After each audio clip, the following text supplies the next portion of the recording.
It has always seemed unlikely that the events of the distant past could ever be fully proven. However, scientific research is showing otherwise, and many legends have been found to have a very strong basis in fact. This is an investigation of just one aspect of one story, the story of the three wise men at the birth of Christ. As the story goes, they saw a new star that first appeared in the east.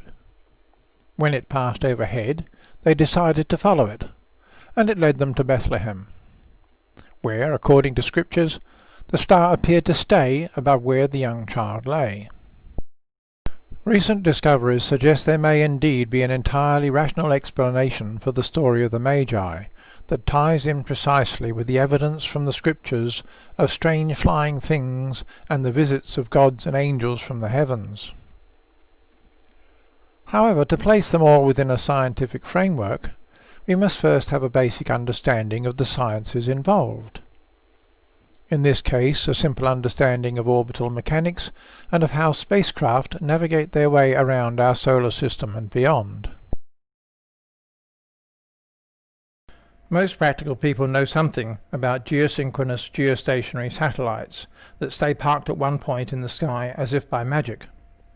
The Clark orbit, as it is known, is the only orbit that is able to remain completely stationary in relation to the ground. It does so because the satellite not only orbits in exactly 24 hours, it is also parked directly over the equator. This particular geosynchronous orbit was named after the visionary Arthur C. Clarke, who first realized its particular benefits for communication satellites. There are many orbits at different angles to the equator and distances from the Earth, but only in the Clark orbit do satellites stay fixed to the one point in the sky. The Moon and all other satellites all move up and down the sky in various ways on a daily or monthly basis.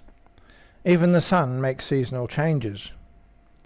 This makes the Clark orbit unique and extremely useful for beaming large amounts of electronic data around the globe.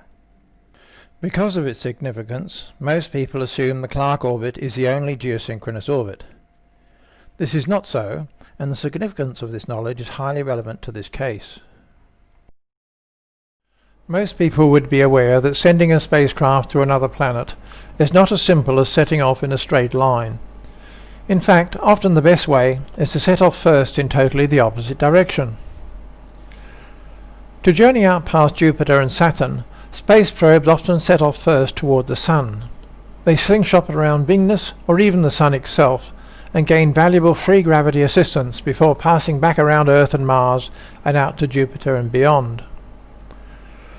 Gravity assistance, especially from the Sun and larger planets, will be essential for all journeys to the outer reaches of the solar system. Gravity assistance is also highly significant for slowing a craft down when it reaches its destination. Let's take a look at the approach path of a spacecraft visiting from a distant world far outside our solar system, perhaps from a planet circling our nearest neighbour Sirius, a star 4.3 light-years away. A journey from our nearest neighbour Sirius would take perhaps 50 to 100 years. The spaceship would accelerate constantly for half of the journey and brake for the other half. However, though constant, this acceleration would be very small indeed, and making good use of gravity assistance could save a great deal of time. As they approached our solar system, the ship's captain would plan his route to take best advantage of the alignment of the planets and the Sun, to get maximum advantage of gravity assistance braking, only available by passing close to the Sun or large planets. Since getting very close to the Sun has its obvious problems, we'll assume our gallant captain follows a course around Saturn. And then maybe Jupiter, and finally Mars. Each encounter with a planet slows the craft down a little more. It is the slingshot effect, used in reverse. Logically, in approaching Earth, the spacecraft will go into a geosynchronous orbit, but an orbit aligned to the plane of the Sun, not the Earth's equator, as indicated by the position of the Moon.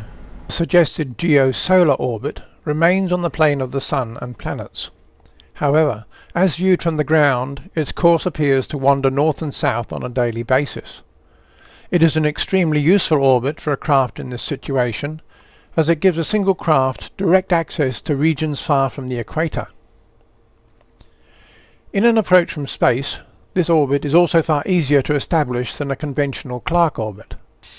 However, assuming it was visible, its strange wandering path was sure to be noticed and be recognized as an event of enormous prophetic significance in ways that all just happened to match the story of the three wise men. True or false, such an opportune event was certain to be somehow woven into the nativity story of a new Messiah. We all know about the conventional sine wave followed by the space shuttle as it orbits Earth. Now consider the path followed by a satellite so high its orbit takes 24 hours, and it thus remains fixed above the same meridian. As the sine wave shortens, it eventually becomes a standing line that simply moves north and south between the tropics, a transit that takes exactly 24 hours.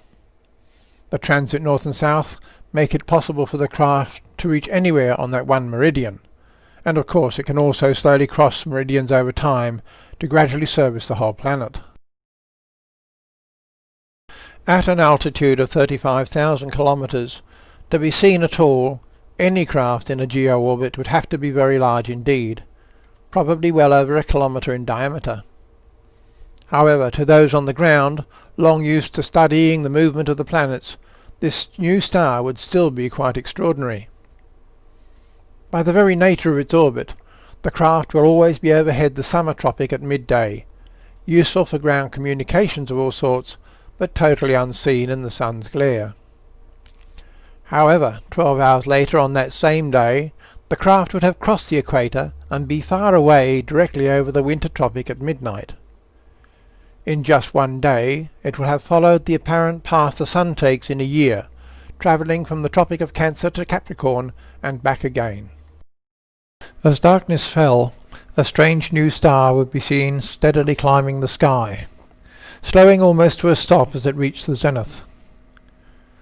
Imagine the consternation to watchers below when, at half an hour before midnight, this bright new star suddenly disappeared. The watchers on the ground were not to know that a satellite had simply been eclipsed by Earth's shadow.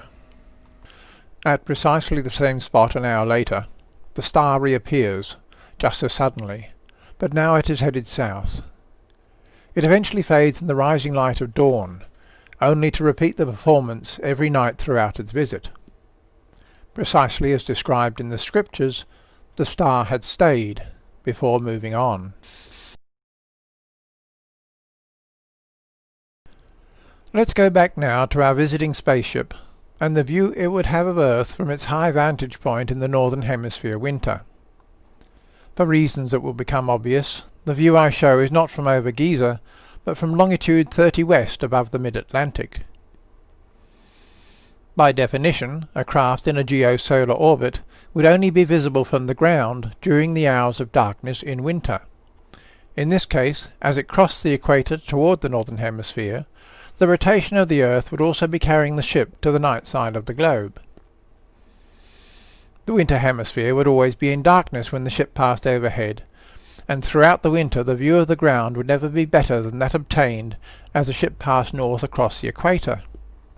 Of course, the opposite situation would apply in the southern winter. Moving now to the southern tropic, this is the view seen at midday in the southern summer. Now high above the South Atlantic, the crew can see south to the ice cap of Antarctica. From this viewpoint, and nowhere else, we can see a view of our planet that is not seen on any normal map. From this angle only, we see a view of the Larsen Peninsula and the tip of South America that is most distinctive. The last piece of this puzzle comes from the now famous Piri-Reis map, found in 1929. It shows a view of the coastlines and countries around the Atlantic as if seen from space. Dated 1513, Piri-Reis records that his map was compiled from older maps from the times of Alexander the Great and even earlier. Picking up the outlines of the main coastlines that are a little hard to see, the coast of Africa and Europe are clearly quite accurate. Then, tilting your head a little to the left, the coast of Greenland and the east coast of North America from Newfoundland to the Caribbean can also be seen as remarkably similar to the view just seen before from over the equator. However, by far the most notable is the image of the South Atlantic and the coast of Antarctica. As mentioned previously, this unique view can only be seen from this one position in space over the Tropic of Capricorn in the middle of the South Atlantic, and only at an altitude of 10,000 miles or higher. This is 10 times higher than the orbit of any shuttle flight. Furthermore, it is only when pulling back to the altitude of the geosolar orbit well south of the equator that the full image of the map comes into view. Comparing the Peri-Reis map with a computer-generated image from that point deep in space, the similarity is unmistakable. Within our present history, these maps are impossible to explain. But can there really be any doubt they were compiled from a collection that included at least one map made in space?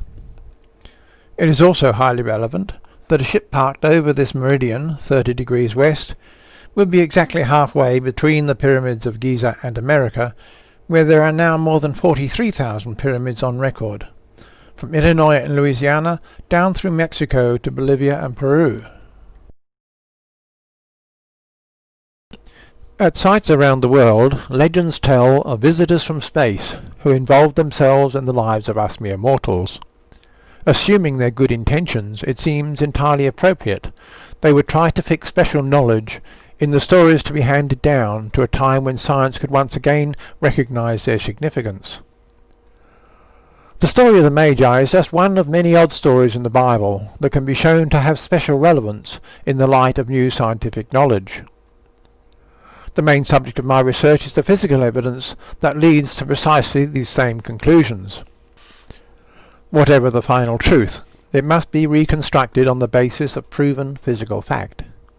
It is for others to judge, but I believe my research provides the keys both to our future as well as our past.